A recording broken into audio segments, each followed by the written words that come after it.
आपण असं म्हणतो की घटत्या उपयोगितेचा सिद्धांत. कारण जास्त वेळ झाल्याच्या नंतर फारसं काही कुणाची ऐकण्याची इच्छा त्या ठिकाणी नसते. कार्यक्रमाचा वक्त्यांनी शेवट एवढं बोलून मी माझं भाषण करतो पुढं करतो म्हणलं तरी टाळ्या जास्त पडतील, कारण उशीर झाल्याच्या नंतर. पण बोलवलंय कार्यक्रमाला खरं तर थोडंसं मी 20 मिनिटात माझं मनोगत व्यक्त करणार आहे, कारण व्याख्यान म्हटलं की फक्त पाऊण तास ते तास बोलत असतो. परंतु मला विश्वास आहे की मला 20 मिनिटं झाल्यानंतर फक्त हे करावं, लक्षात राहणार नाही. परवा मी असंच याच्यामध्ये गेलो होतो. नाबार्डनं त्या म्हणजे टर्न अराउंड प्लॅन याच्यासाठी नाबार्डनं तेलंगणा, केरळ, तमिळनाडू, आंध्र, कर्नाटका, महाराष्ट्र अशा ते 7-8 राज्यांच्या तोट्यामध्ये चालणाऱ्या संस्था आहेत, बँका आहेत. त्या बँकांनी टर्न अराउंड प्लॅन तयार करायचा होता. त्याच्याबद्दलच 20 मिनिटं मला खरं त्यांनी दिली होती. नाबार्डनं 5 स्टार हॉटेलमध्येच त्यांनी ते ठेवलेलं होतं. मला 20 मिनिटं बोलायचं होतं. मला वाटतं मी 7-8 दिवस तयारी केली होती, कारण 20 मिनिटंच ते त्या ठिकाणी बोलायचे. परंतु ते सगळे तज्ज्ञ लोक होते, एक्सपर्ट होते, बँकिंग मधले होते. 20 मिनिटं बोलायचं ठरवलं होतं मी. त्यांना जरा थोडंसं हिंदी समजतच नाही, त्यामुळे इंग्लिशमध्येच बोलायचं, मराठीचा संबंधच नाही खालच्या दक्षिण. पण मला 1 तास त्यांनी बोलू दिलं.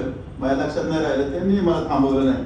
नंतर म्हटलं बाकीच्याही राज्यामध्ये, इतरही राज्यामध्ये तुम्ही आलं पाहिजे असं नाबार्डनं त्या ठिकाणी, नाबार्डच्या दिल्लीच्या लोकांनी सजेस्ट त्या ठिकाणी मला केलं होतं. पण आज मात्र 20 मिनिटात बोलणार नाही, कारण नंतरही राहिलेल्या लग्नाला भेटायचं. मी सुरुवातीलाच आजच्या या आंतरराष्ट्रीय सहकार दिनाच्या निमित्तानं किंवा वर्षाच्या निमित्तानं आपण जो उपक्रम या ठिकाणी सन्मित्र सहकारी बँक यांच्या माध्यमातून सहकार मिळावा आणि सहकारातून समृद्धी या विषयावरती या ठिकाणी सगळ्यांच्या मध्ये काही डिस्कशन्स, चर्चा किंवा हा जो कार्यक्रम या ठिकाणी आयोजित केला आहे त्या कार्यक्रमाच्या निमित्तानं व्यासपीठावर उपस्थित असणार आहेत आपणा सर्वांचे मार्गदर्शक, माझेही मार्गदर्शक आणि महाराष्ट्र राज्याचे बांधकाम मंत्री म्हणून ज्यांनी अतिशय उत्तम पद्धतीने काम केलं, आमदार म्हणूनही त्यांनी अतिशय उत्तम पद्धतीने काम केलं आणि खऱ्या अर्थानं माणसातला माणूस म्हणून आपण ज्यांच्याकडे पाहतो, कसलाही गर्व म्हणजे निगर्वी व्यक्ती कशी असते त्याचं पाहायचं असतं. माजी मंत्री असल्यानंतर सुद्धा इतकं जमिनीवरती पाय ठेवून एखादा माणूस वागू शकतो हे ज्यांच्याकडे पाहून करतं ते आजचे आदरणीय बाळासाहेब शिवरकर साहेब, ज्यांनी आता मार्गदर्शन करून या ठिकाणी गेले. त्यांनाही पुढच्या कार्यक्रमाला करत जायचं होतं. ते ॲडव्होकेट सुभाष मोहिते, मानद सचिव, पुणे जिल्हा नागरिक सहकारी बँक असोसिएशन, त्यांचाही अतिशय चांगला अभ्यास आहे, कायद्याचा अभ्यास चांगला आहे, बँकांना अतिशय उत्तम मार्गदर्शन करतात आणि बँक असोसिएशनच्या माध्यमातून विविध प्रकारचे ट्रेनिंग सेशन सुद्धा त्या ठिकाणी घेतात. अशा पद्धतीचे माझे मित्र माननीय ॲडव्होकेट श्री सुभाषजी मोहिते साहेब, त्यानंतर या ठिकाणी ज्यांनी आपल्याला निमंत्रण दिलं ते या बँकेचे चेअरमन गणेश फुलारे साहेब, vice chairman Vijayji Raut, advocate विजय राऊत, त्याचप्रमाणे CEO सुनील दनाई या येऊन या ठिकाणी गेले. माझे मार्गदर्शक चंद्रकांत ससाने सर, यशवंतराव साळुंके साहेब, शिवकृपा पतसंस्था, ज्ञानदीप पतसंस्था आणि वेगवेगळ्या प्रकारच्या सर्वच पतसंस्थांचे आलेले इथे रिप्रेझेंटेटिव्ह, या सगळ्यांचंच खरं तर मी सुरुवातीलाच यायला उशीर झाला त्याबद्दल मी साहेबांना, शिवरकर साहेबांचा आपल्या सर्वांची खरं तर दिलगिरी व्यक्त करतो. पण घरातलं लग्न असल्यामुळं त्या ठिकाणी येता आलं नाही. परंतु आपण सगळेजण ज्यावेळेस आंतरराष्ट्रीय सहकार वर्ष सुरू करतो किंवा आंतरराष्ट्रीय सहकार वर्ष आपण त्या ठिकाणी साजरं करतो, तर ते साजरे करण्याची वेळ आपल्याला अनेक दिन साजरे करतो आपण तसं तर, आणि साहेबांनी सांगितलं त्या पद्धतीनं आपण त्या ठिकाणी कार्यक्रम साजरे करतो, दिन साजरे करतो. ते किती वेळ आपण साजरे करायचा आणि तो दिन का साजरा करायचा हाही प्रश्न. जयंत्या करतो, पुण्यतिथ्या करतो, राष्ट्रगीत म्हणतो, हे सगळं आपण बसायला आपण त्या ठिकाणी म्हणतो. आरते आपण वेगवेगळ्या प्रकारचे करत असतो, पंचारते त्या ठिकाणी करत असतो. मला माहित नाही की आपण आरत्या ज्यावेळेस म्हणतो, पाठे असतात, पसायदान आपलं पाठ असतं, राष्ट्रगीत आपलं पाठ असतं, सगळं काही आपलं पाठ असतं. पण त्या प्रत्येक गोष्टीचा अर्थ आपण कधी समजून घेतला का हा एक त्या ठिकाणी प्रश्न आहे. आम्ही दर्शक्रिया विधीला गेल्यानंतर किंवा वेगवेगळ्या प्रकारच्या कार्यक्रमामध्ये पसायदान म्हणतो. किती लोकांना पसायदानाचा अर्थ त्या ठिकाणी समजलेला असतो. अर्थाशिवाय म्हणण्याला काय अर्थ आहे? आपण किती वेळा राष्ट्रगीत म्हणतो, राष्ट्रगीताचा अर्थ आम्हाला समजलाय का? अर्थ आम्ही समजून घेतलाय का? पण राष्ट्रगीताचा अर्थ समजत नसेल तर तो आपण कशासाठी म्हणतो? आम्ही शाळेत असताना प्रतिज्ञा दररोज करायचो. मी नंतर प्रतिज्ञेचा अर्थ वाचला. प्रतिज्ञा म्हणजे एकदा करायची असते, शेवटपर्यंत पार पाडायची असते. आम्ही रोज प्रतिज्ञा त्यांच्याकडून मुलाकडून म्हणून घेतो. म्हणजे कालची मोडली म्हणून आज, आजची मोडली म्हणून उद्या. या सगळ्याच्या पाठीमागचा अर्थ आपण समजावून घेण्याचा प्रयत्न त्या ठिकाणी खरोखर करतोय का याच्याबद्दलचा विचार केला पाहिजे.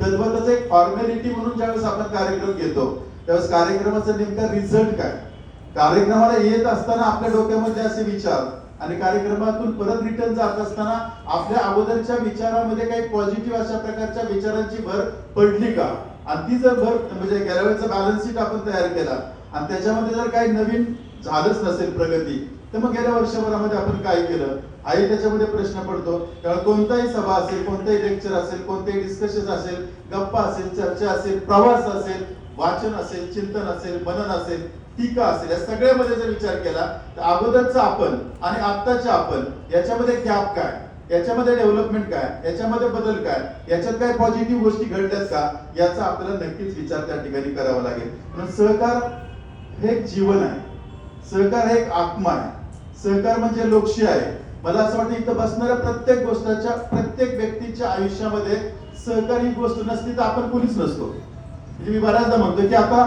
इथं मी बोलतो, इथं जे मी बोलतोय माझ्याकडे जो मोबाईल आला, मी माईक वर बोलतो, तो माईक मी तयार केलेला नाहीये. हा जो डायस समोर आहे तो डायस मी तयार केलेला नाही. माझ्या हातामध्ये जे कागद आहे ते कागदही मी तयार केलेले नाही. पॅम्पलेट माझी नाही, लाईट माझ्यामुळे लागलेली नाही, डायसवरचे खुर्ची असेल, टेबल असेल, प्रत्येक एव्हरीथिंग हे सगळं कुणीतरी तयार केलंय. हे सर्व कुणीतरी तयार केलं, त्यांनी ते सहकार्य केलं आणि त्यांनी तयार केलेलं, त्यांनी सहकार्य करून तयार केलेल्या गोष्टी आपण वापरतो.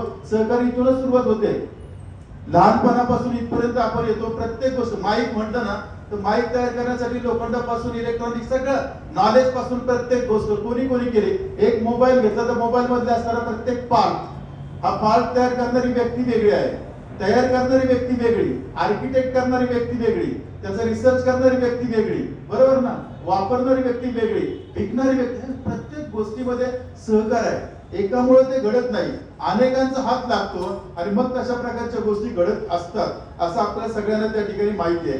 1904 ला सहकार कायद्यानं सुरुवात झाली, म्हणजे एका इंग्रज अधिकाऱ्याने खरं तर आपल्याकडे सहकार कायद्याची त्या ठिकाणी सुरुवात झाली. त्याच्यामध्ये 1910 ला पहिली पतसंस्था आपल्याकडे महाराष्ट्रामध्ये सुरू झाली. 1950 मध्ये पहिला सहकारी साखर कारखाना सुरू झाला. 1771 ते 1858 रॉबर्ट ओवेनला आपण त्या ठिकाणी सहकाराचा जनक म्हणतो. आपल्याकडे सुद्धा पहिली सहकारी संस्था स्थापन झाली ती कर्नाटकामध्ये गडक जिल्ह्यामध्ये कानागिनाहल नावाची कृषी सहकारी पतसंस्था त्या ठिकाणी सुरुवात झाली. तिथून पुढे बऱ्याचशा गोष्टी त्या ठिकाणी घडल्या. मला तरी स्वतःला असं वाटतं की सहकारी संस्था जर नसत्या, सहकारी संस्थाचा नेमका फायदा काय, तर मला असं वाटतं लोकांना आत्महत्येपासून वाचवलं. हे सहकारी संस्थांचा पतसंस्थांचा विशेषतः सर्वात महत्वाचा फायदा हजारो आत्महत्या वाचवण्याचं काम कोणी केलं असेल ना, त्या पतसंस्थांनी केलं. हजारो महिलांच्या वरती कदाचित त्यांची छेडछाड किंवा बलात्कारापासून अनेक प्रकारच्या गोष्टी त्या ठिकाणी होत होत्या ना, ते सर्व वाचवण्याचं काम कोणी केलं असेल ना, तर पतसंस्थांनी केलं. सावकार असतील, शेट्टी असतील, वेगवेगळ्या प्रकारे माकडवाल्यांच्या पासून सगळे किती टक्के व्याजदर आज सुद्धा मार्केटमध्ये आपण पाहतो. प्रायव्हेट ज्यावेळेस आपण काही ठिकाणी फायनान्स होतो, तर प्रायव्हेट फायनान्स होत असताना महिन्याला 10, 12% व्याजानं जर पैसे घेत असतील तर वर्षाचं व्याज किती. मग अशा प्रकारचे 10-12% महिन्याला व्याज देणारी माणसं आयुष्यामध्ये कर्ज फेडू शकत नाही. काही जर त्या ठिकाणी मॅजिक घडलं, काही अविश्वसनीय अनबिलिव्हेबल अशा प्रकारची गोष्ट घडली तर आणि तरच ती लोक त्या ठिकाणी कर्ज फेडू शकतात. या लोकांना अशा प्रकारचं कर्ज घेण्याची गरज आजही ज्यावेळेस 21व्या शतकाकडे जात असताना आपल्याकडे पडते. It is the failure of the system. त्या सिस्टीमचं फेल्युअर नाहीये का? आज सुद्धा 11%, 12% दर महिन्याला त्या ठिकाणी कर्ज काढावं लागते लोकांना. याचा अर्थ सोशल वेलफेअर कुठे आहे? सिस्टीम कुठेतरी त्या ठिकाणी कमी पडते, शासन कमी पडते, समाज कमी पडतात, समाजाचे लीडर्स कमी पडतात. फिनान्शियल सेक्टर मध्ये ज्या ठिकाणी लीड करतात, ड्रायव्हिंग इंजिन वरती जे लोक बसतात, त्या लोकांच्या बद्दलचा आपण त्या ठिकाणी काय विचार करतो. आता इथं शिवकृपा आणि मी खरं तर ज्ञानदीप पतसंस्थेचा आभार मान, सगळ्याच पतसंस्थांचं खरं तर कौतुक केलं पाहिजे. पण यांनी इतक्या मोठ्या प्रमाणावर 7,500 कोटीचा बिझनेस एकाचा, दुसऱ्याचा 5,000 कोटी रुपयाचा मिक्स बिझनेस त्या ठिकाणी करू शकतात. विश्वास किती आहे? साहेबांनी बरोबर सांगितलं की सहकार हा विश्वासावर चालतो. विश्वास नसेल तर आपल्याकडे कोणी येणार नाही. कर्ज घ्यायला येतील परंतु ठेवी ठेवायला कोण येणार? विश्वास, जग हे विश्वासावर चालतंय. आता तुम्ही माझं भाषण ऐकताय, तुम्हाला असं वाटतं मी खरं बोलतोय. मी खरंच बोलतोय कशावरून? आज व्हॉट्सअपवर वेगवेगळ्या प्रकारच्या गोष्टी आपण पाहतो. व्हॉट्सअप युनिव्हर्सिटी एक वेगळी प्रकारची तयार झाली. व्हॉट्सअपच्या युनिव्हर्सिटीमध्ये ज्या ज्या आकडेवारी आपल्याला येतात त्या आकडेवारी खरोखर आहेत का हो? त्याचा सोर्स आपण पाहतो का? आपण मोठी मोठी भाषणं करत असताना वेगळ्या मोठ्या व्यासपीठावरती ज्यावेळेस बोलायला आपण जातो त्या ठिकाणी आम्ही काही ठिकाणी जातो बोलायला गेलं तर एखादी आकडेवारी सांगितली की खालून जे विद्वान लोक असतात ते त्या ठिकाणी सांगता, तुम्ही जी आकडेवारी सांगता त्या आकडेवारीचा रेफरन्स काय, संदर्भ काय, रिसोर्स काय? म्हणजे कॉलेजमध्ये असतात, रिसर्च लेवलला असतात, अगदी तज्ञ लोक असतात, ते म्हणतात भाषण बाद झालं, बोलतं हे माझे सांगितलं, तुम्ही कुठून सांगितलं, कोणत्या पुस्तकातलं आहे, इज इट अ ऑथेंटिक पुस्तक बुक? जर ते ऑथेंटिक बुक नसेल तर हसतात ते आपल्याला. म्हणजे अशा तिथं ते नाही चालत. तिथं तुम्ही जे बोलता ना याचा रेफरन्स काय, याचा आपल्याला विचार करावा लागतो आणि त्या पद्धतीने आपण सगळ्यांना पुढे जायला लागते. आज जगामध्ये सर्वात जास्त सहकारी संस्था कुठे असतील तर भारतात आहे. जगातल्या सर्वात जास्त सहकारी संस्था असणारा देश आपला भारत आहे.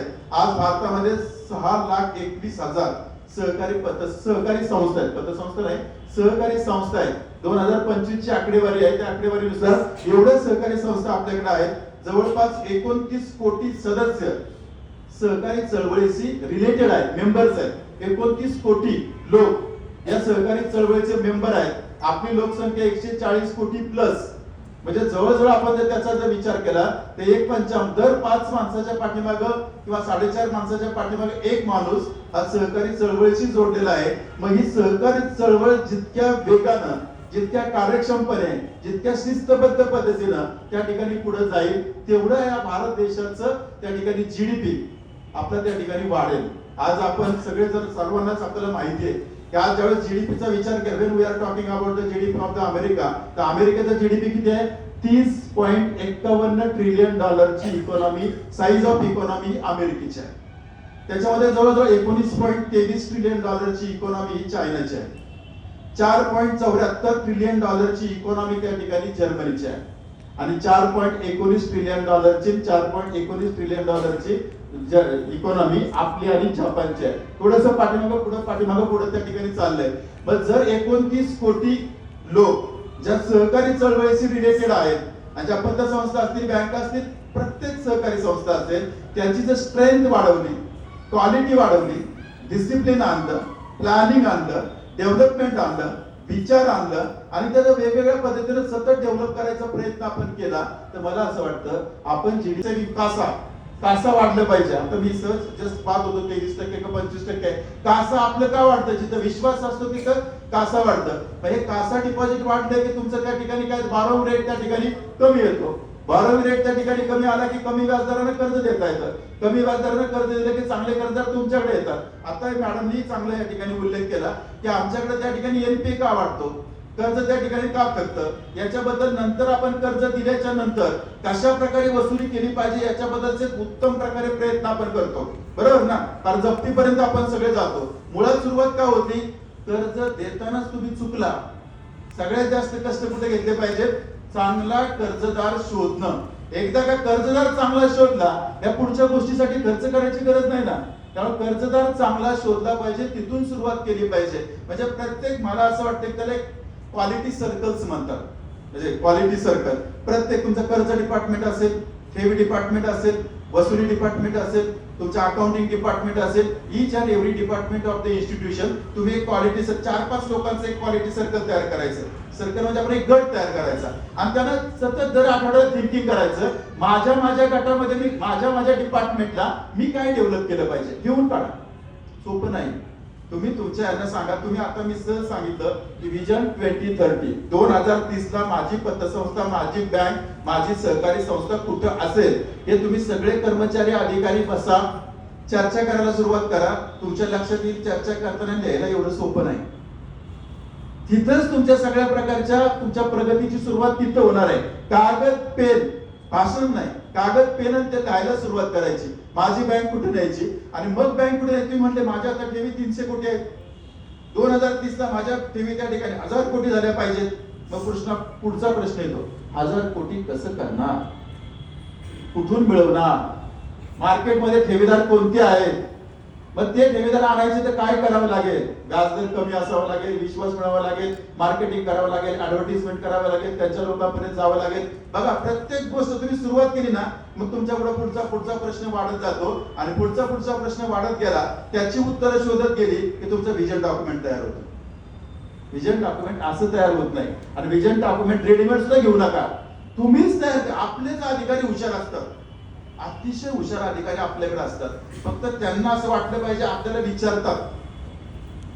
आपण बुद्धिमत्ता सगळे हायर करायला जातो, हायर केली पाहिजे. जिथं जिथं आवश्यक आहे, एक्सपर्ट लोक हायर केली पाहिजे. पण सगळं हायरवर डिपेंड राहू नका. आपलं जे मटेरियल आहे, आपल्याकडनं जी क्वालिटी आहे ना, तीच क्वालिटी. कारण आपल्याला सगळ्यात जास्त माहिती असतं. पतसंस्था का चालतात?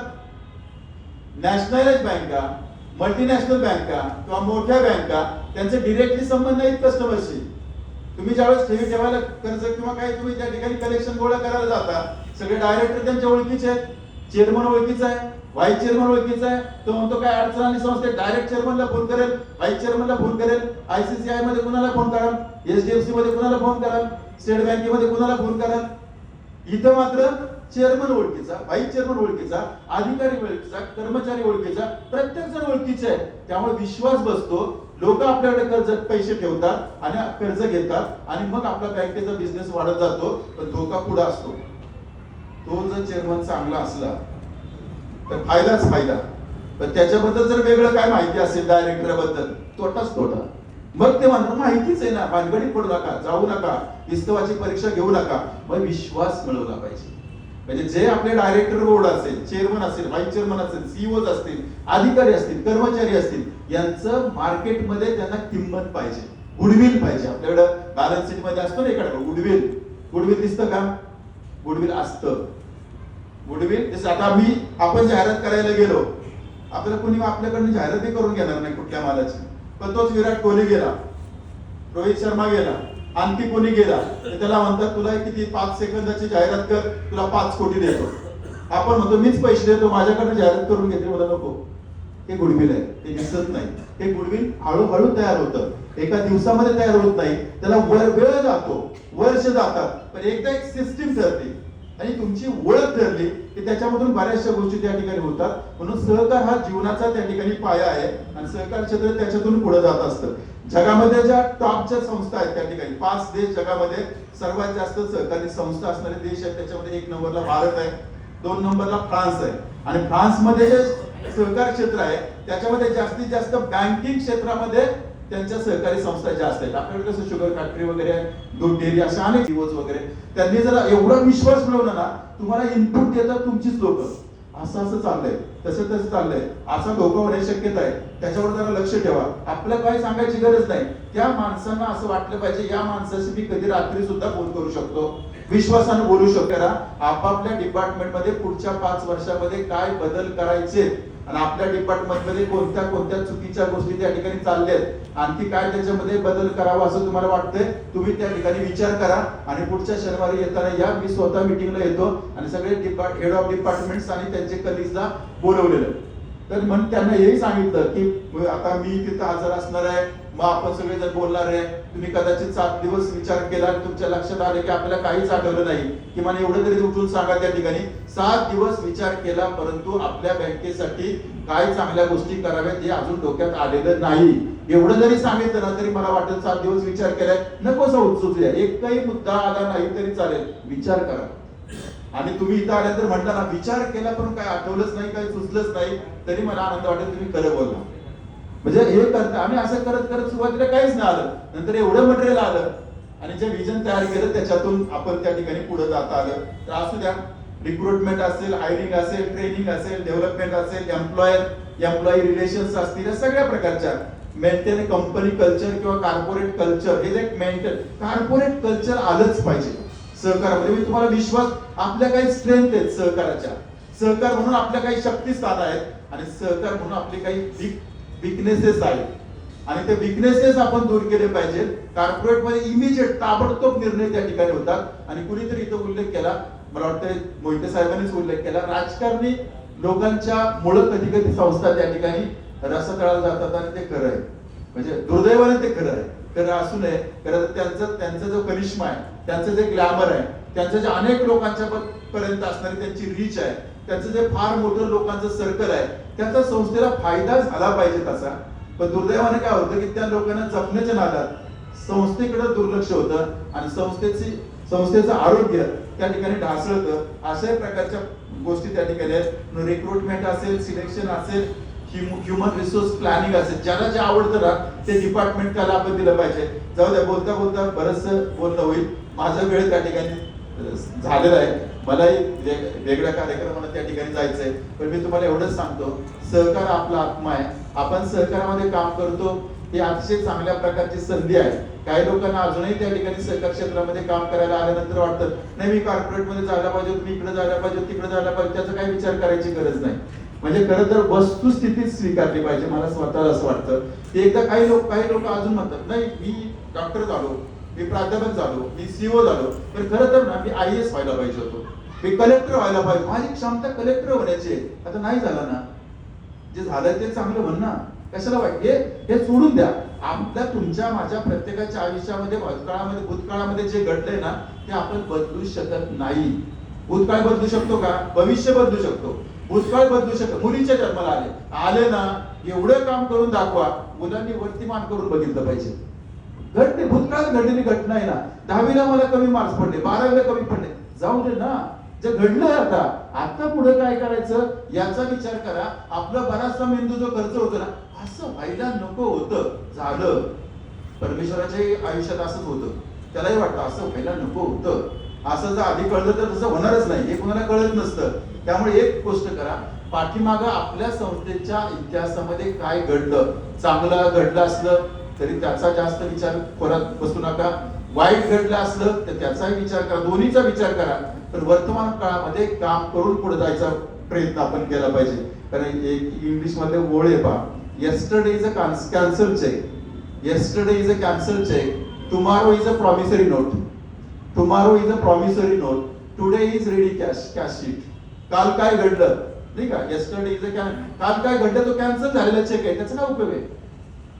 उद्या असं करू तसं करू, ही प्रॉमिसरी नोट झाली, वचन चिठ्ठी, असं करू तसं करू, माहित नाही होईल का नाही. Today is ready cash. आज start from here you are. आज आत्ता या क्षणापासून मी माझ्या संस्थेचा डेव्हलपमेंट करणार, प्रगती करणार, पुढे घेऊन जाणार. त्यासाठी रोड मॅप असणार, त्यासाठी स्वॉट अनालिसिस करणार, त्यासाठी व्हिजन डॉक्युमेंट तयार करणार आणि ते व्हिजन डॉक्युमेंट करायची सुरुवात माझ्या संस्थेची. आज घरी गेल्यानंतर मी 2 वेळी माझ्या संस्थेचा काय मी चांगलं करू शकतो, कोणत्या सेक्टर मध्ये माझी संस्था पुढे गेली पाहिजे आणि ती कशी पुढे गेली पाहिजे आणि ती पुढे जाताना ह्या अडथळे येतील, त्या अडथळ्यावरती आम्ही अशी मात करू आणि मग आम्ही त्या अल्टिमेट डेस्टिनेशन पर्यंत पोहोचू. हे तुम्ही तुमच्या पद्धतीने कागदावर तयार करा. कुणाला नाही सांगितलं, तुम्ही तुमच्या मॅनेजमेंटला त्या ठिकाणी द्यायचा प्रयत्न करा. एक विचार करायची सवय लावणं हे जास्त महत्वाचं आहे. असो, मी 20 मिनिटं म्हणताना परत 2-4 मिनिटं वाढली असतील. आपण सहकारची समृद्धी हा जो कार्यक्रम सन्मित्र बँकेच्या मध्ये या ठिकाणी करत, मी पहिल्यांदा चिचू मध्ये या ठिकाणी आलो. मला साहेबांचा फोन आला खरं तर तोपर्यंत मी कार्यक्रम लिहिला होता पण विसरून गेलो होतो अनेक कार्यक्रमाच्या याच्यात. साहेबांचा फोन आला, मी तो घेतला नाही त्या कार्यक्रमामध्ये. मग माझ्या बँकेत फोन गेला, बँकेतला पीएनं मला फोन केला, अहो ते सहकार मेळावा आहे. मग लगेच ते मध्यपुढची लग्न सोडून दिलेली इकडे आलो. नाही तर आमच्या धंद्यात ही लग्न, दहावी, माहिती, बऱ्याच गोष्टी कराव्या लागतात. माहित नाही का करतो आम्हाला, परंतु त्याच्यामध्ये कदाचित इमोशनल इन्व्हेस्टमेंट, त्याच्यामध्ये भावनिक